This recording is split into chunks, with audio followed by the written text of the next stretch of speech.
Hello everyone! Good day! Magandang araw sa inyong lahat. Ayan. Five, four, three, two, one, go!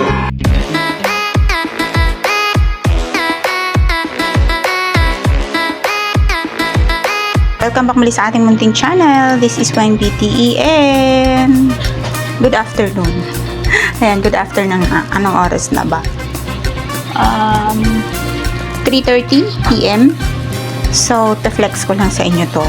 Ang aking flowers. Edible flowers. Ayan. Nabili ko kanina umaga to nung nagpunta ako ng palengke. So, ibinabad ko muna siya sa water para lang hindi siya malanta. Pero it seems medyo ano na siya. Droopy na. Nalanta na talaga siya. Hindi kinakaya. Kasi dapat ang bulaklak na to hinihimay ka agad and then niluluto ka agad. So nagluto kasi ako ng iba kanina. Sabi ko pag niluto ko to, eto lang lulutuin ko, walang ibang sahog. So style luto ng nanay ko na masarap. Ayan. So yan, pakita ko sa inyo kung ano yung ibang ilalagay ko, kung paano luto gagawin ko. Tsaka special yung paglulutuan ko. Yeah. Naks naman, special talaga yung paglulutuan. So yan, flowers for me. This is bulaklak ng kalabasa. So yan, sa probinsya kasi guys, hindi kasi ganito. Hindi siya ganito yung bulaklak na to kapag pinitas para ulamin. Pinipitas kasi to sa probinsya, as in yung fully bloomed siya. Alam niyo yun? Yung bukang-buka. As in, bukang-buka. Etong mga petals na to, hindi siya naka-close na ganyan kapag pinitas siya sa mga tanim, sa bukid, o kaya yung mga binibenta doon. As in, ano siya, as in, naka-open. Open sesame ang mga flowers na to. Pero dito kasi sa Manila, pinipitas na to kahit naka-close pa. Kapag pinitas kasi dito na open na siya, tapos dadalhin sa palengke, malalanta ka na kaagad yun. Ang bulaklak ng kalabasa. Masarap to guys, lalo na yung sa probinsya. Gusto ko lang kasi, nag-crave lang. Nag-crave na naman. Nag-crave lang kasi ako to nung makita ko siya. Maganda pa siya kaninang umaga to eh. As in, yung maganda pa itsura niya. Ngayon, medyo nalalanta na. Kaya kailangan ng linisan, kailangan ng himayin para iluto. Hindi na pwedeng paabutin pa ng gabi. Kasi baka itatapon ko na to kapag ano. Joke lang. So yan, ang presyo pala nito guys, 20 pesos, isang tali. Ilang piraso lang to? 1, 2, 3, 4, 5, 6, 7. 7 pieces, 7 stems ng flowers. Ayan, 2, tama bang 7? Tama, 7 stems nga siya. So ang mahal, 'di ba? Pero dahil gusto kong kumain na to, bumili ako. So yan, lutuin ko na siya, himayin ko na, tapos pakita ko na lang sa inyo kung ano yung mga iba ilalagay ko. Yan, dyan lang kayo. Thank you so much. So yan, binabad ko pala to sa tubig kanina para lang hindi siya malanta, kaso nalalanta pa rin. So himay lang tayo, himayin ko na.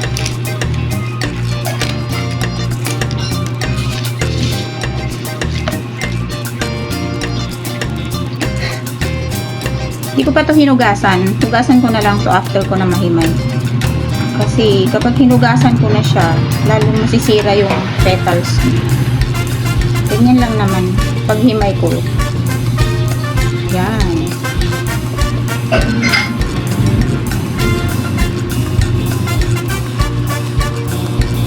Ano lang, konti lang talaga matitira dito kasi pati yung tangkay niya, syempre hindi mo na pwedeng kuhain yung matigas na. So yan, ang natira sa tangkay. Yan. O diba? Pero masarap to, promise. Kaya kahit mahal, bumili talaga ako. Kasi nung makita ko siya, ay, ang sarap. Naalala ko yung pagkakaluto ng nanay. Ipakita ko pala sa inyo kung ano yung tinatanggal ko. Ito, yung mga ito niya. Diba, ito, yan, tinatanggal yan. Ganyan maglinis. And then, o-open siya. Ayan. Bubukain mo. At tatanggalin mo yung kanyang, anong tawag dito? Iba kasi tawag namin dito eh. Ayan. So, yan ang tinatanggal. Kasi pag di tinanggal to, mapait. So, yan. O, yan yung tinanggal ko. So, wala na siya. Malinis na siya. Ayan o. Last na to. Ganyan ako po. Nagdilaw na.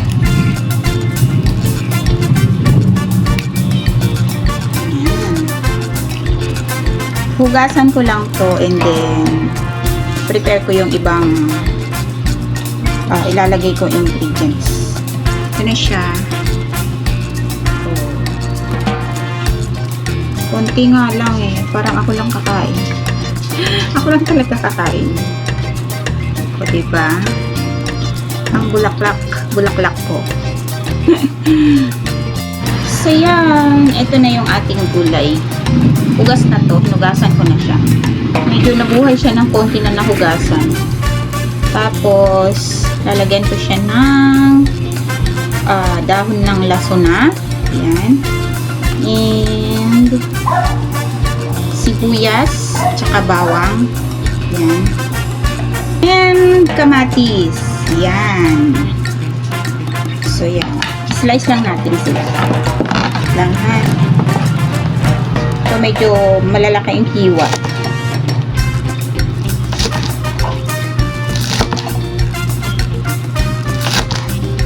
Kasi kasama na to sa ulam. Dahon ng sibuyas. Dahon ng lasuna. 20 pesos isang pali. Hiwain ko lang to ng mas maliliit. Mas maninipis pala, hindi mo iliit. Mas maninipis na hiwa. Yun. Tapos, ang ating mga sibuyas at saka yung bawang. Ito sibuyas, hatiin ko lang sa gitna. Ayan. Tapos, ito 4 lang. At yung ating sibuyas, ay bawang, hiwa lang din.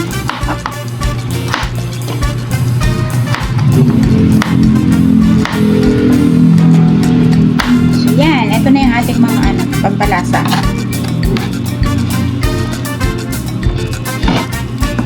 Yan. Sibuyas, kamatis, bawang, and dahon ng lasuna. So yan, hello again. Ito yung gagamitin nating sabi ko sa inyo, may special akong paglulutuan. Special to, ayan, palayok. Sa Ilocano ay taya, banga, ganun. Sa Tagalog is palayok. So yan, dito natin siya lulutuin. Matagal na to sa akin actually. Sa amin ko pa to binili. Talagang bumili ako ng ganito for purposes of masarap kasi dito eh. Masarap mag paksiw na nakabalot sa dahon ng saging, paksiw ng galunggong, ganyan, ng ibang isda. Masarap siya dito lutuin. Kaya etong gagamitin ko ngayon. Sa probinsya kasi ito rin ginagamit. Ayan. Lagyan na natin yung mga ingredients. Kagaya ng ating kamatis. Ilagay natin sa ilalim. Pagsamasamahin ko na pala lahat guys. Yung mga ingredients niya. So yan. And then yung ating sibuyas tsaka bawang. Sibuyas and bawang. And yung ating dahon ng sibuyas, dahon ng lasuna. Ayan, ganyan ang itsura niya sa loob ng ating mga panimpla. Tapos, papatong na rin natin yung ating dahon. So, isang lang talaga to. Isang shoot lang sa banga. Isang shoot sa banga. Isang shoot lang sa palayok, guys. Kasi, pag kumulo, luto na yan. Hindi na kailangan ng laapaw. Lalagyan natin ng konting water. Pero supposedly, ang tubig lang nito ay yung galing dito sa sa water nito nung hugasan siya. Pero parang konti yung water niya. Kaya dadagdagan ko na lang ng tubig. Ayan, parang akala mo punong-puno, pero kapag naluto yan, magsusubside tong tong gulay na to, itong mga bulaklak na to. Ano siya, bababa siya. So yan, ang ating pampalasa ay ito. Yan, bagoong is the key. Ayan, bagoong. Ayan, bagoong isda ito guys. So ito yung ilalagay natin na pampalasa. Sarap yan. So yan, isasalang na natin ang ating gulay. Diyan lang kayo. So yan guys, nakasalang na siya. Ayan. So yan. Ayan, sinalang na natin. Antayin lang natin kumulo. So yan, check na natin. Kumulo na, kumukulo na eh. Karamdam ko. Ayan, 'di ba? Nag-subside siya. Umilalim yung kanina ay parang aapaw siya. So yan.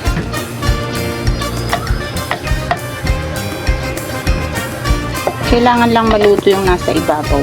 Wait lang at babalik pa rin ko. Ibabaw ko lang yung mga nasa ilalim. Ayan o. Ganyan lang kadami yung tubig niya. Hindi yung kagaya ng sa dinengding talaga na maraming sabaw. Ayan. Konting kulo pa. Mga 2 minutes. Hilaw pa yung kanyang mga Ayan. Ba na pala nakikita. O, diba? So yun guys, check na natin.